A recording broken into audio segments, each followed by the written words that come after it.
ఏమేం చెల్లవా అంత భయపడుకుంటున్నావు ఏంటి? నాకు అర్జెంటు డబ్బులు అవసరం ఉండి బావ దగ్గర నుండి ఒక 5,000 దొంగతనం చేశాను రా. దొరికిపోతానేమని భయం వేస్తుంది, అరుస్తున్నాడు బావ. ఓ సంతే కదా, నువ్వు ఉండు, నేను మేనేజ్ చేస్తాలే. మీ చెల్లి కనిపించిందా?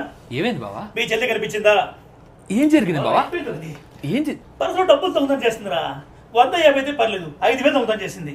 ఇప్పుడు ఎవరు బావా నాకు అవసరం ఉండి నేనే తీసాను బావా. నా పర్సు డబ్బులు. షెబ్బాష్, ఇన్ని రోజులని డబ్బులు పోతున్నాయి అని చెప్పి నువ్వు ఎందుకు బాధపడుతున్నావు? ఇంట్లో దొంగను పెట్టుకుని అసలు ఈయనని ఇంటికే రానియొద్దని చెప్పా. తీసుకొచ్చి నా బామ్మారిది అని నెత్తి మీద కూర్చోబెట్టుకున్నావు. చూసావు ఎలా దొంగతనం చేశాడో? అందుకే నమ్మొద్దు అని చెప్తా. ఇంట్లో వాళ్ళని నమ్మొద్దు అంట. ఇంటావా? ఇప్పటిదానికి ఎంత తిన్నాడో నీ సొమ్ము. ఈ అమాయకుడి దగ్గర ఎలా తినాలనిపించింది నీకు డబ్బులు? ఛీ, ఏ 79,600 తిన్నాడో ఏంటో. ఛీ.